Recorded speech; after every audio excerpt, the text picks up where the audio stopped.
office who understand finance, who understand business, who understand how to uncap the economic nature.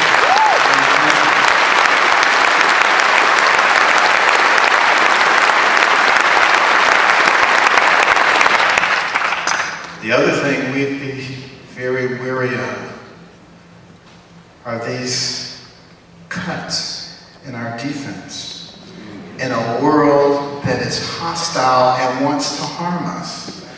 It almost makes you wonder if somebody's trying to weaken us. You know, it makes you wonder, doesn't it? But we need to be cognizant of history. We need to understand the importance of the role of the United States as the pinnacle nation in the world. If we are no longer the pinnacle nation, that void will be filled by someone else. And the likelihood that they will be as benign as we are is extremely small.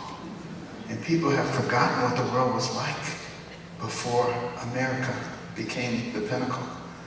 And that's why it's doubly important for us in every way to keep ourselves strong, including our military.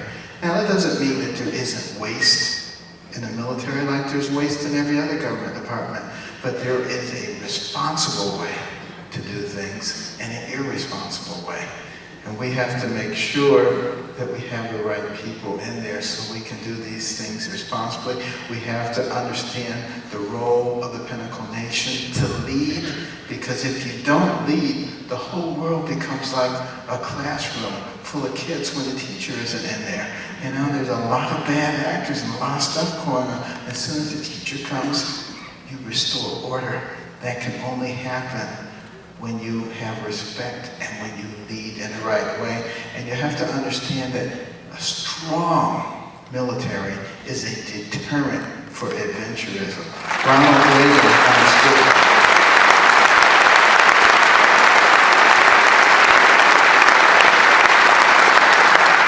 So the bottom line is courage. Courage is what we need in America today. Think about those who passed on this wonderful nation to us. Think about our founders and what they were willing to risk. Think about Patrick Henry, who said, "Give me liberty or give me death." Nathan Hale caught a teenage spy, ready to be executed by the British. He said, "My only regret is that I have but one life to give for my country." George Washington, who fought next to his troops, not waiting behind for a report. Those are the kind of people who are willing to do whatever they had to do so that you could be free. Think about World War II, D-Day, those troops, they stormed the beaches of Normandy, being mowed down by the hundreds, by the thousands. Did they turn back? Did they flee? No, they stepped over their dead comrades and they overwhelmed the Axis forces. Why did they do that? Because they wanted you and me to be free. They didn't do that so that we could live in a country with a government that picks and chooses which laws it wants to enforce.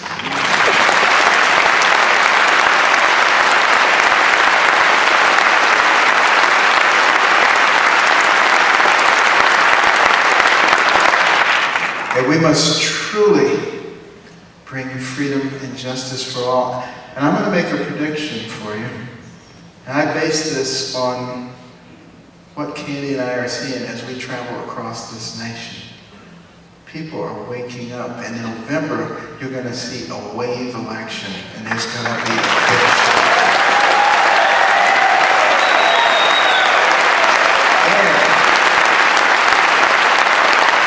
The momentum has to continue right into 2016, and I'm going to see it again there. And when we have the power, and when I say we, I'm not talking about any particular party. I'm talking about people with common sense. When we have the power, what we have to remember is that we cannot act like they have, picking winners and losers, doing all kinds of injustices, executive orders, changing things. What we have to do is understand that this is called the United States of America. So that means it must be important to govern in a way that works for all of the people. And the government needs to understand that they work for the people do not work for them.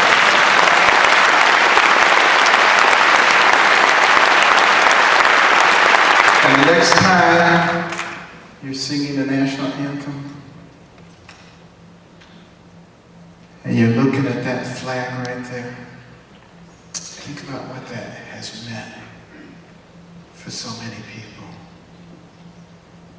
Think about Fort McHenry when Francis Scott Key was on the deck of the British ship and they were bombarding that fort all night long because General Armistead wouldn't take that flag down. And in the morning, looking through the dust and the debris, Francis Scott Key saw that flag torn and tattered, but still flying. The determination of those Americans not to give up. And many historians say that that was the turning point in the War of 1812. And if you've gone onto the grounds of Fort McHenry that day, you would have seen at the base of that flag the bodies of American soldiers who took turns holding up that flag. They would not let it go down because it meant so much to them. It meant freedom and justice for everyone. And when you sing that get to the end of that first stanza, and it says, the land of the free and the home of the brave. Don't let those words just roll off your tongue. But remember that we cannot